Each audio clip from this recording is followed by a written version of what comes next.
Olá pessoal, no capítulo anterior nós vimos como se estruturam as decisões de curto prazo nas empresas. Vimos que elas estão muito associadas ao dia a dia ou às operações.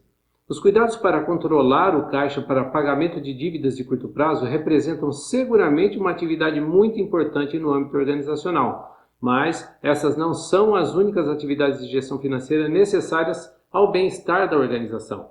É necessário também discutir sobre investimentos, ou seja, identificar se o recurso financeiro que está sendo distribuído no orçamento gerará o valor esperado pelo empreendimento. Então, o nosso objetivo nessa aula é discutir os conceitos básicos sobre as decisões financeiras de médio e longo prazos que estão associadas a investimentos e custos de capital, representados no orçamento da empresa. Vamos lá? Você imagina por que no âmbito empresarial as decisões de médio e longo prazo são complexas?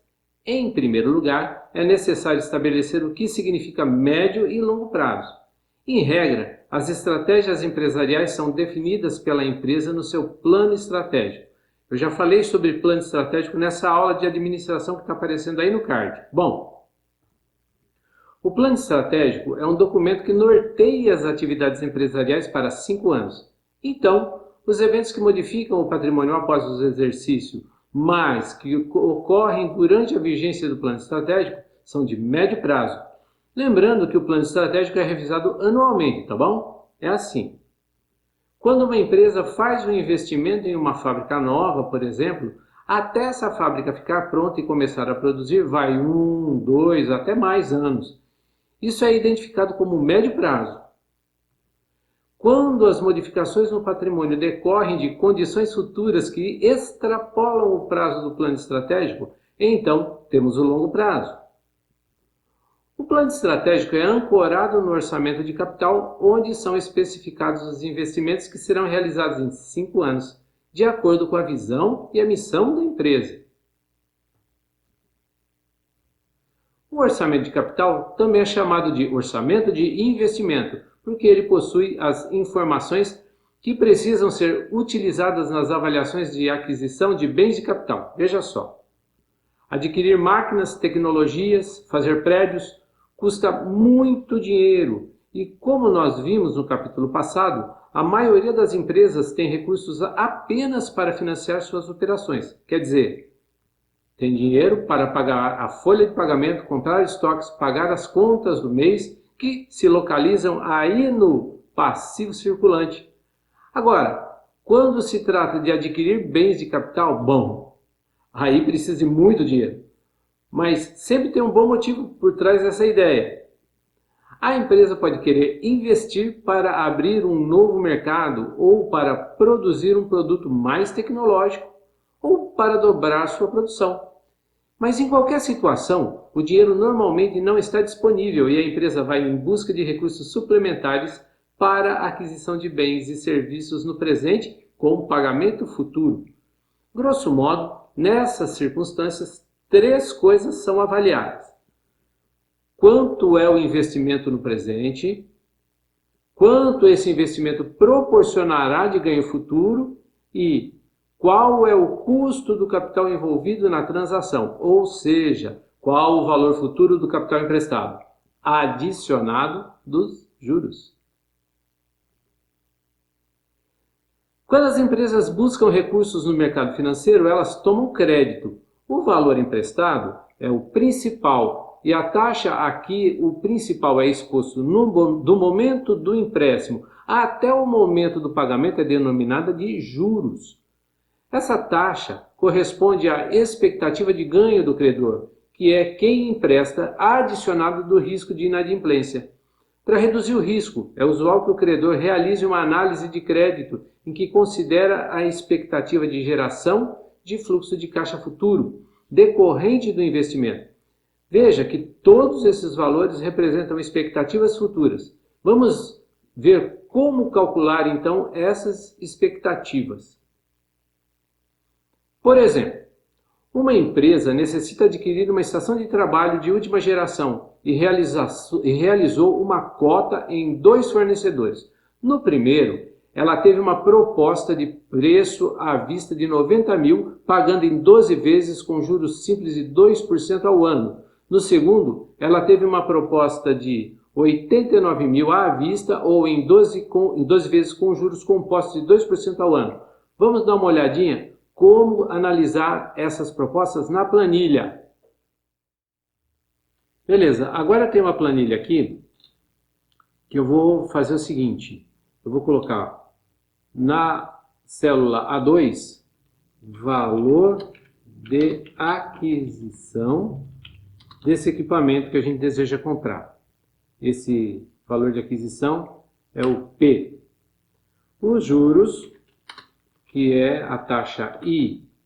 Depois eu preciso do prazo para pagamento, que é o tempo T. Depois eu tenho uma linha onde eu vou colocar o valor total, que é o valor futuro. Aqui eu vou calcular o valor futuro. Muito bem, eu vou abrir um pouquinho mais aqui a célula. Nessa segunda coluna, que é a coluna B, eu vou colocar as duas propostas que eu tenho. Fornecedor 1, que eu vou calcular em juros simples, e na coluna C, o fornecedor 2, fornecedor 2, que eu vou calcular em composição, tá? Beleza. Ajeitando as duas colunas. O valor da aquisição é 90 mil. 1, 2, 3, 90 mil, certo? Tanto, para o primeiro fornecedor e para o segundo fornecedor, ele tem uma proposta de 89 mil, tá? Muito bem, agora eu vou formatar esses dois números para que eles de fato pareçam valor, né? Então, número, certo? Agora, os juros. Os juros são iguais. 2% no fornecedor 1 e 2% no fornecedor 2. O pagamento, ele concede um prazo, tanto fornecedor 1 quanto fornecedor 2, de 12 meses para pagar. O valor futuro para o primeiro fornecedor vai ser, então, o valor de aquisição vezes 1 mais taxa multiplicado pelo período, que vai dar esse valor aqui de R$ 111.600. Agora, para o segundo, nós vamos fazer diferente, porque é uma composição, é um juro composto, né? Então, eu tenho o valor presente, que é os 89 mil, multiplicado por 1 mais taxa, elevado, aí é o circunflexo, né?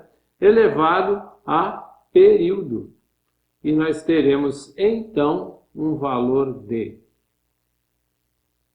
112.873,52. Percebam que pela composição eu tenho um valor mais alto. Vamos então imaginar agora que o benefício financeiro decorrente do investimento seja um fluxo de caixa que ocorrerá lá no futuro, em que no ano 0 ocorre um empréstimo de 90 mil, no final do ano 1 ocorre um fluxo de caixa positivo, que são as vendas adicionais proporcionadas pelo investimento, no ano 2 ocorre uma entrada maior ainda de 25 mil e assim por diante, no ano 3 30 mil, no ano 4 35 mil, como está na tabela, totalizando ao final desse ano 105 mil. Bom, aí você pode pensar, legal, em 4 anos o investimento está pago, então vale a pena. Só que você tem que pensar que o desembolso ocorreu há 4 anos. Então, qual seria o valor total de todas as entradas se elas tivessem ocorrido no ano 0? Para trazer o fluxo de caixa ao valor presente é necessário aplicar uma taxa mínima de atratividade, ou TMA, que representa a menor taxa com a qual a empresa cogita obter resultados sobre os investimentos que realiza. Com ela, é possível trazer toda a série de pagamentos a valor presente. Vamos ver como é que isso funciona lá na planilha. Eu vou abrir mais uma planilha aqui. Essa primeira planilha já foi, agora eu vou colocar mais uma. E vamos lá. Aqui nós vamos calcular o valor presente líquido, tá? Na primeira coluna eu vou colocar o tempo, o ano, tá? Que é o período, ano T. Depois, aí eu vou calcular a expectativa de caixa futuro, que é o VF. Lá na coluna B, deixa eu abrir um pouquinho mais aqui. Aí eu vou calcular na coluna C o fluxo de caixa descontado, que vai ser trazido a valor presente. São valores que vão ser transportados para o valor presente. Então vamos colocar lá. VP, valor presente, para você não se confundir. Tá? Muito bem.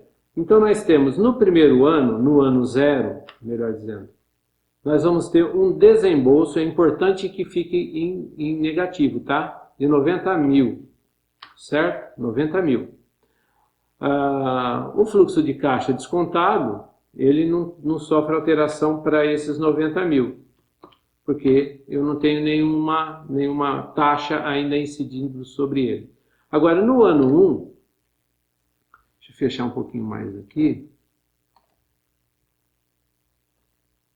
No ano 1, eu vou ter um fluxo de caixa de 15 mil, conforme está no nosso quadro. Esses 15 mil, para trazer a valor presente, eu vou pegar. Quando eu levei para valor futuro, eu multipliquei. Agora eu trago para valor presente dividindo da seguinte maneira. Igual o valor futuro dividido por 1. Mas eu ainda tenho que colocar a taxa. Eu não coloquei taxa. Vamos continuar aqui. Eu vou colocar o ano 1, o ano 2, o ano 3, o ano 4. E aí eu vou colocar nessa linha o total. Pronto, assim fica melhor. O total, que vai ser uma soma de todos esses valores aqui em cima, né? Então vamos colocar os valores. 15 mil, 25 mil, está no fluxo de caixa que eu mostrei para vocês, 30 mil. Aí eu tenho também 35 mil, que é o fluxo de caixa esperado, ou fluxo de caixa provável futuro. Vai dar um valor igual, deixa eu ver aqui,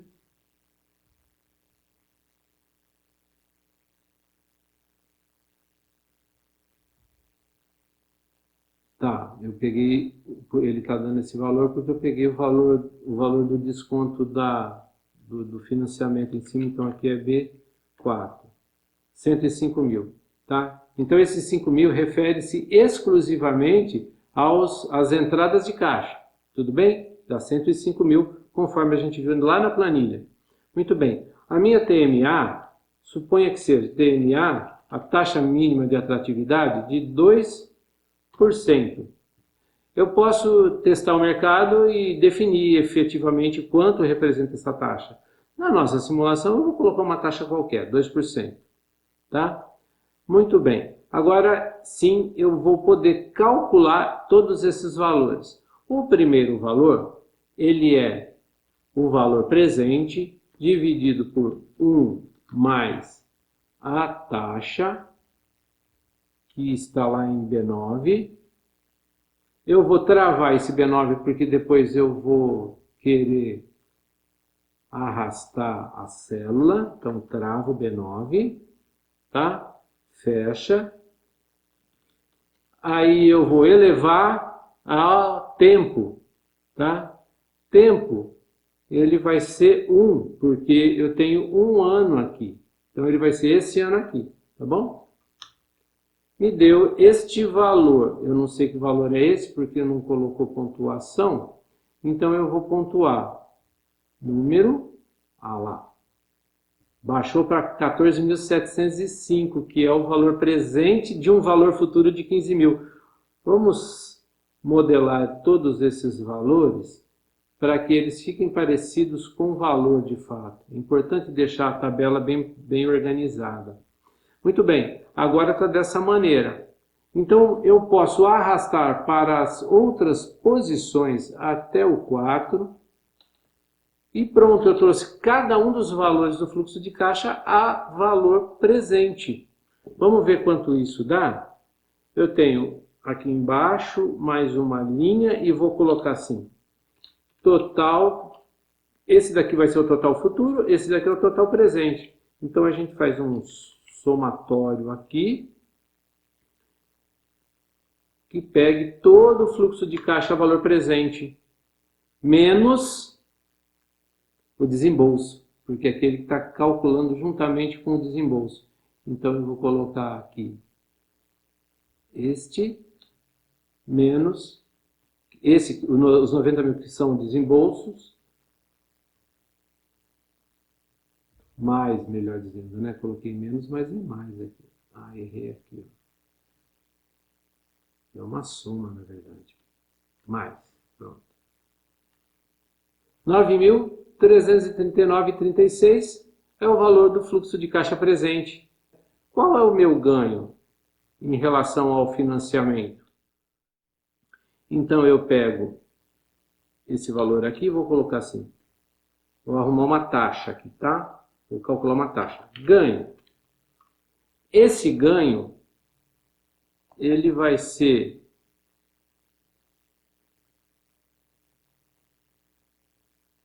este valor dividido por... Vou colocar uma função de absoluto aqui, que é para trazer este valor aqui como sendo positivo, tá? Por isso que eu coloquei aves ali, então ele traz o valor absoluto, não traz menos 90, traz 90 mil, senão ele daria número negativo. Então eu tenho essa taxa. Quanto vale 9.339,36 em relação àquele valor que foi emprestado?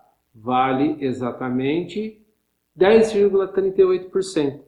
Tem mais uma maneira de calcular isso, que é usando a função VPL. Porque aqui nós calculamos todo o fluxo de caixa, tá? Um a um a partir de uma tabela. Agora eu posso também utilizar uma função, que é uma função que o Google Sheets me dá, que me traz esse valor automaticamente. Vamos ver como é que ela funciona. É a função VPL, tá? Valor presente líquido. O VPL, ele vai abrir aqui, ele me pede o desconto. O desconto é exatamente esse percentual, que é a taxa, tá? Ponto e vírgula, aí ele me pede o fluxo de caixa, naturalmente é o fluxo de caixa futuro. Cuidado só para pegar o fluxo de caixa e não pegar o valor lá em cima, né? Que dá B4 até B7.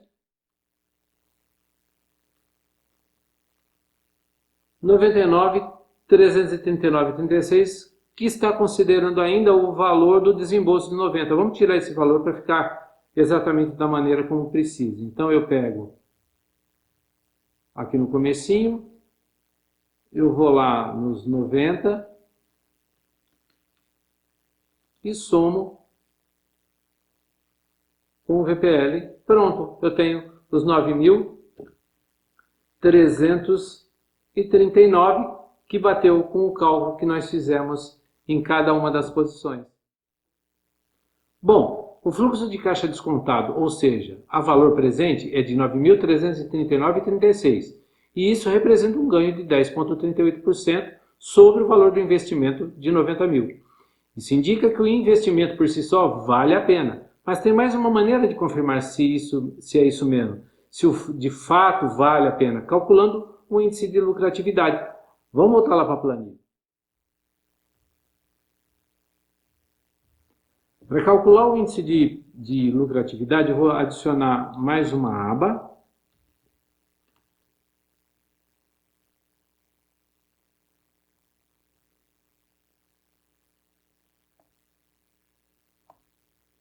Pronto. E a gente vai calcular aqui Cálculo do índice de lucratividade. Tá?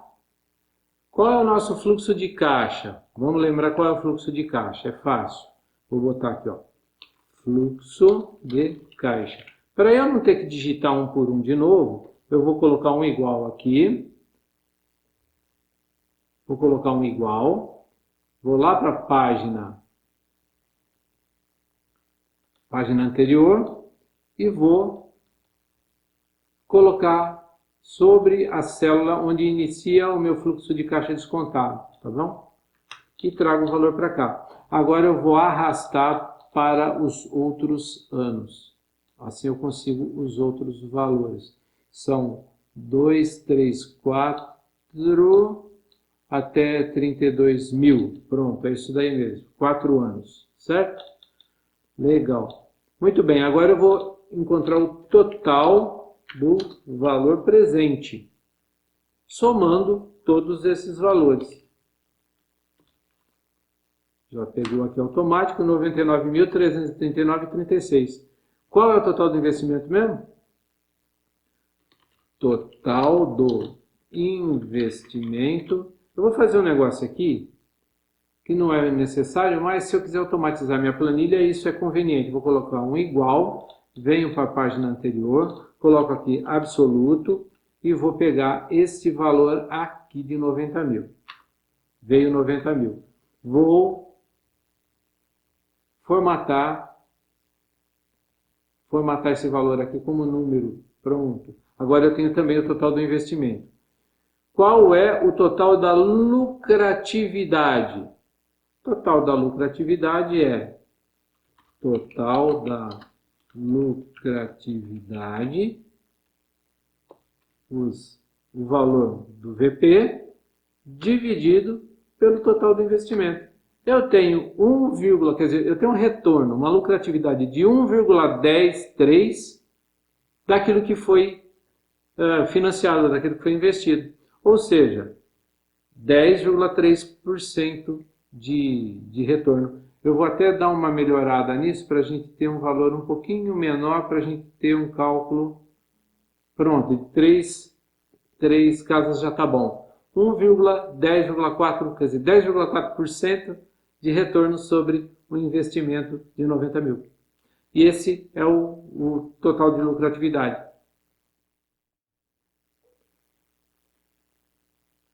Você viu que pelo cálculo de lucratividade, vemos que há viabilidade no investimento, já que o IL deu maior que 1. Fazer comparações entre índices é ótimo para sustentar melhor a opinião, não é? Principalmente quando os valores são muito altos. Mas nós podemos aprofundar um pouco mais a nossa análise calculando a taxa interna de retorno do investimento, a TIR. A TIR é uma estratégia que possibilita identificar se a TMA pode ser alcançada mediante um teste em que se apura a taxa nominal do fluxo de caixa futuro. Bom, em outras palavras, a TIR representa a taxa de desconto que iguala em um determinado momento as entradas com as saídas previstas do caixa. Vamos voltar lá na planilha para dar uma olhadinha nisso. Vamos lá. Vou adicionar mais uma aba. E nessa aba nós vamos calcular a TIR.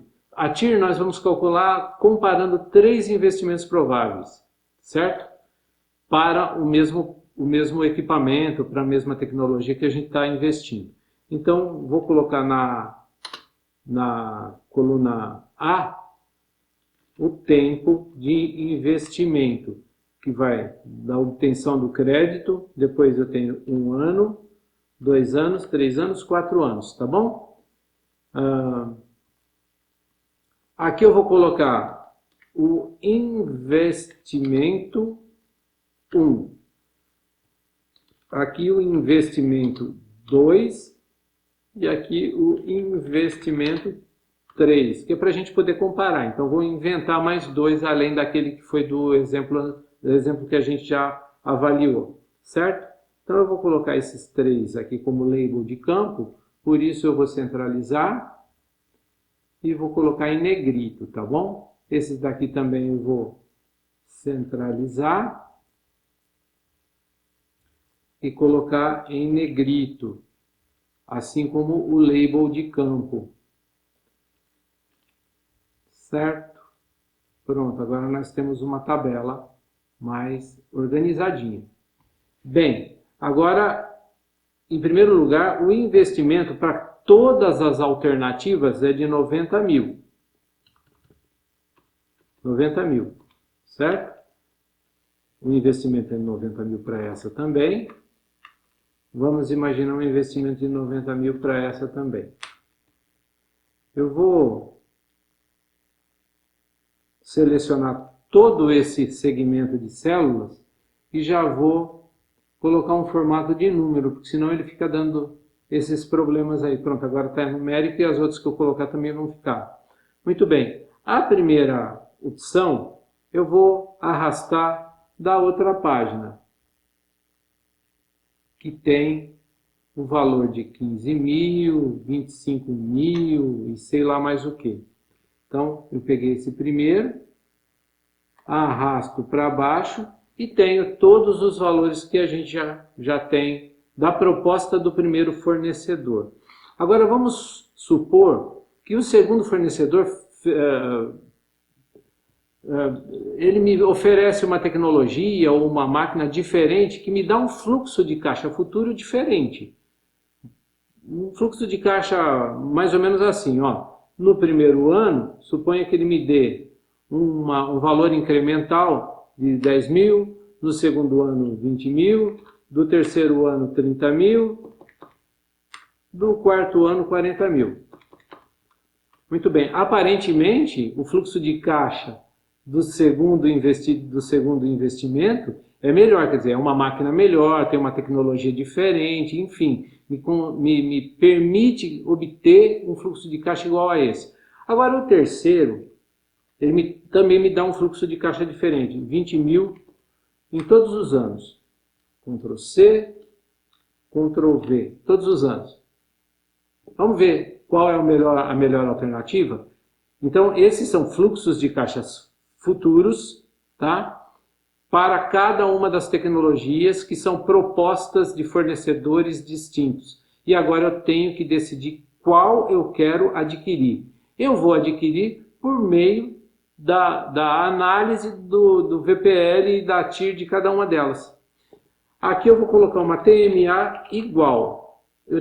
A gente tinha usado 2%, vou continuar usando 2% e 2% para qualquer uma das alternativas, tá bom? É 2% a minha TMA. Perfeito. Agora vamos usar a função VPL para fazer o cálculo. Então eu tenho VPL nesta linha. E a VPL eu vou calcular assim. O B2, que é o desembolso, mais VPL, tá? Abro parênteses, pego o desconto, a taxa de desconto, de juros, que vai ser descontado, e depois eu vou pegar o segmento do meu fluxo de caixa futuro. Pronto, deu o valor que a gente já tinha calculado, né? Mas agora fica simples pegar, arrastar para as outras células e obter o VPL de cada uma das outras alternativas. O que significa que o VPL, quando o VPL é negativo? Um retorno negativo. A priori, a gente já consegue saber qual é a melhor alternativa. É a alternativa que tem o maior VPL, que é os 9.339 do primeiro investimento, né? Mas mesmo assim, vamos calcular a TIR, que é para ver se a gente consegue duas grandezas de comparação que apontem para a mesma decisão. Isso é muito importante em finanças, tá? Ter sempre duas grandezas para comparar. Se ambas apontam para a mesma direção, significa que o risco de erro é menor. Então vamos lá. Eu tenho aqui, a TIR é muito simples. É TIR E agora ela me pede assim, quantias de fluxo de caixa. Então eu pego aqui B3 a B6. Não é isso? B3 a... Aliás, eu tenho que pegar o valor do desembolso também. Pego o valor do desembolso até o final. Quanto vai dar, TIR? 6%. Vamos colocar duas casas depois da vírgula para ver quanto é que é. 5,7%. Agora dá para arrastar para as outras posições e mensurar também pela TIR os outros dois investimentos. Pronto, eu tenho uma TIR negativa lá no investimento 3. Isso condena o investimento 3. Tanto a TIR, a taxa interna de retorno, quer dizer, aquilo que supostamente é retornado para no presente relativamente ao financiamento mais os desembolsos, eu tenho 5,7% para o investimento 1 e 3,6% para o investimento 2. Esses dois investimentos aqui, tanto o 1 quanto o 2, são viáveis, mas o investimento 1 é melhor do que o 2. Então a minha opção, obviamente, é para o investimento 1. Bom, usualmente a TIR maior que a TMA indica um investimento viável. No nosso exemplo, tanto o investimento 1 quanto o investimento 2 são viáveis, mas como o investimento 1 tem o VPL e a TIR maior que o 2, ele tem a minha escolha. O investimento 3 não é viável, pelo fluxo de caixa gerado ele tem uma VPL negativa e também uma TIR menor que a TMA. Na verdade é negativa, então ele não pode ser escolhido, certo? Bom, usualmente a TIR maior que a TMA indica um investimento viável. No nosso exemplo, tanto o investimento 1 quanto o investimento 2 são viáveis, mas como o investimento 1 tem a VPL e a TIR maior que o 2, ele tem a minha escolha. O investimento 3 não é viável, pelo fluxo de caixa gerado, ele tem um VPL negativo e também uma TIR menor que a TMA. Na verdade ela é negativa, né? Então ele não pode ser escolhido, certo? Agora o investimento 1 é o melhor investimento e ele foi analisado a partir da expectativa de geração de caixa em 4 anos. E uma das informações importantes que precisamos encontrar agora é em que momento o retorno obtido se nivela ao investimento realizado.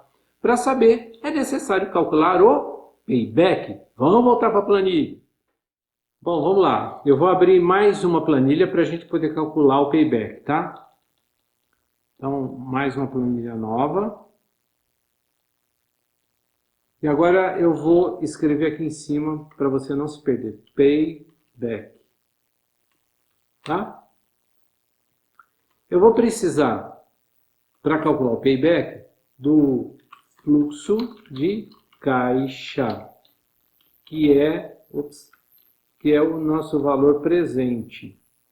Então, eu vou pegar o valor presente do fluxo de caixa, que está, deixa eu ver onde é que ele está, que eu esqueci. Ele está aqui, tá? Ele está aqui. Então eu vou pegar, melhor, vou tirar ele daqui, vou pegar ele daqui, tá? Essa outra aba que a gente desenvolveu. Então eu pego desde os 90 mil e vou até, deixa eu ver onde aqui, até o valor, deleta esse último, até o valor dos 32 mil, onde termina o fluxo de caixa depois de 4 anos, tá? Muito bem. Agora vamos ver, vamos calcular o caixa acumulado. Saiu, ó, caixa, na linha de baixo, Ctrl X, Ctrl V, caixa acumulado. O caixa acumulado é o saldo de caixa a cada ano. Então, no primeiro ano, eu tenho 90 mil. No segundo ano, eu vou ter 90 mil mais 14 mil. E assim sucessivamente, eu vou arrastar até os 32 mil, onde dá um número positivo. Isso significa que no quarto ano eu terminei de fazer os pagamentos na metade ou ao longo do ano, né? Eu não sei exatamente em que período. Então é agora que a gente entra e calcula o payback, que é o momento exato de quando nós terminamos de pagar nossa dívida, tá? Eu vou colocar o payback aqui em anos. Ops. Anos, tá? Vamos lá calcular. Para eu poder calcular o payback nesse caso e saber qual é a fração de ano que ficou até o momento zero, né? Depois começou a dar saldo positivo, até chegar aos 9.000 no final do ano. Mas então eu vou fazer o seguinte, primeiro eu vou contar quantos anos. Para eu contar quantos anos, eu vou usar uma função do Google Planilhas, que é a conte.valores.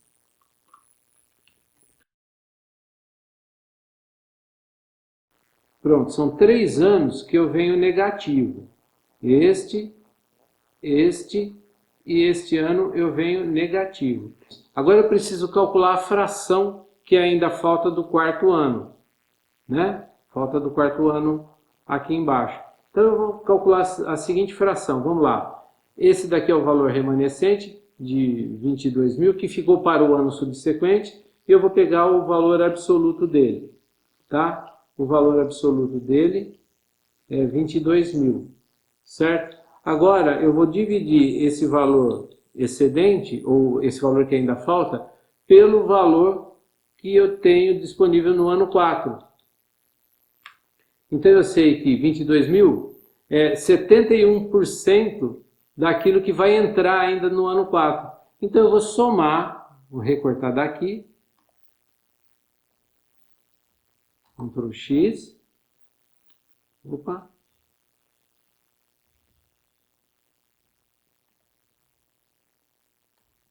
Ctrl X, vou somá-lo aqui, mais o valor que recortei da outra célula.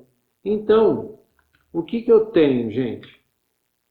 No payback eu tenho 3 anos inteiros para pagar, de acordo com o retorno do caixa que eu tenho ele remissivo aqui, e mais no último ano os 9.000 que excede o valor que seria necessário para o pagamento, que dá 71% do ano. Então, 3,7 anos é o que eu preciso para poder fazer todo o pagamento do investimento de 90.000. Esse é o payback, beleza? Legal. Agora sabemos que o investimento vale a pena, pois ele gerará um fluxo de caixa em uma taxa satisfatória e que ele se pagará em 3,7 anos, ou 3 anos, 8 meses e 15 dias aproximadamente. Saber do tempo que o investimento demora para dar retorno é ótimo para não criar ansiedade e também para poder adequar os próximos orçamentos de capital a essa realidade, né? Mas todas essas movimentações realizadas produzem movimentações também em áreas diferentes da empresa. Os reflexos do investimento produzem alterações no passivo não circulante pela ampliação das dívidas de longo prazo em razão da compra dos ativos. Esse reflexo também pode ser identificado lá na demonstração do fluxo de caixa, mais especificamente no caixa gerado nos investimentos, que registrará esse valor como redução de caixa. Por outro lado, os valores dos bens de capital adquiridos são acrescentados no ativo não circulante, especificamente no imobilizado. Outros movimentos ocorrerão, sobretudo após a entrada em operação dos bens que, ao menos se espera, vão aumentar o faturamento e produzir um fluxo adicional de recursos no ativo circulante. Aliás, essas vendas produzirão efeitos em outro relatório financeiro, além da DFC e do balanço. A demonstração de resultado do exercício, ou DRE, é um relatório financeiro que indica o resultado financeiro das operações realizadas pela empresa em um ano. Os dados são estruturados de maneira dedutiva ou remissiva. A primeira parte é a receita de vendas, Nesta conta são registrados todos os valores de vendas de bens e serviços que a empresa realizou em um ano. Do valor das vendas é subtraído o valor dos custos da mercadoria, dos serviços prestados e dos produtos fabricados. Dessa subtração se origina o lucro bruto, que recebe outra dedução, que é das despesas operacionais, que são gastos ocorridos nas operações, e um acréscimo eventual relativo às receitas operacionais, que são outros ganhos obtidos, mas não pelas vendas. Realizadas essas deduções e acréscimos, temos o resultado líquido, que pode ser positivo, e nesse caso é lucro, ou negativo, quando ocorre prejuízo. A equação básica por trás do resultado é a seguinte: LP, ou lucros e perdas, é igual a receitas menos custos acrescidos de despesas. De maneira bem resumida, o resultado que a DRE apresenta corresponde ao somatório de todas as receitas obtidas no ano, deduzidas de todas as despesas e custos incorridos no mesmo ano. Sua relação com o balanço patrimonial ocorre da seguinte maneira: quando ocorre uma venda, aumenta o saldo do caixa e reduz o saldo do estoque pela entrega do bem ou serviço ao cliente, ambos no ativo circulante. Isso provoca um aumento no saldo das receitas de vendas e dos custos. Os custos aumentam porque a mercadoria ou serviço que sai representa custo de venda, tá? Muito bem. Da mesma maneira, uma compra de um fornecedor que está pendente de pagamento, não foi pago ainda, aumenta o saldo do passivo circulante, aumentando também o valor das despesas. É dessa maneira que, enquanto o balanço patrimonial possui saldos que aumentam e diminuem, a DRE apenas acumula saldos. Após registradas todas as transações pela DRE, é possível identificar o resultado do exercício, que pode ser prejuízo ou lucro, e informá-lo no balanço patrimonial, especificamente no patrimônio líquido. Se for lucro, ele aumenta o patrimônio líquido, e se for prejuízo, diminui. Essas modificações produzem uma evolução no valor patrimonial, que pode ser explicada por meio das seguintes relações. A DFC descreve investimento para a aquisição de recursos de produção que amplia o valor do imobilizado no ativo não circulante, desde que, bem dimensionado, o investimento produzirá ao longo do tempo a ampliação do ativo circulante, pela movimentação crescente dos clientes e, na contrapartida, pela acumulação das receitas de vendas e também de custos. Finalmente, ao final do exercício, esse crescimento marginal das receitas de vendas produzirá também um aumento marginal no resultado líquido, que ampliará o patrimônio líquido pelo lucro. Se você entendeu a estrutura do patrimônio e como os relatórios são construídos, saiba que agora você poderá raciocinar sobre os seus elementos e obter informações preciosas em relação a investimentos pela comparação de algumas grandezas. Os meios de produção são registrados no ativo não circulante, mas esse valor também se reflete no patrimônio líquido, pois eles acrescem valor para os sócios, pois, quando eles forem ativados, produzirão mais e a empresa venderá mais e haverá mais lucro. Se as vendas aumentam, as despesas também aumentam, e isso reduz a margem bruta. O giro do capital pode ser identificado dividindo a receita de vendas pelo investimento. E, finalmente, pode ser identificado por meio de uma taxa obtida da margem bruta adicionada ao giro. É isso, pessoal. Dos relatórios financeiros é possível extrair indicadores que permitem acompanhar o orçamento de capital. Todos os cálculos realizados nesta aula estão na planilha aí embaixo. Agora, vamos desenvolver essas questões nas oficinas e melhorar nossa compreensão. Abraço!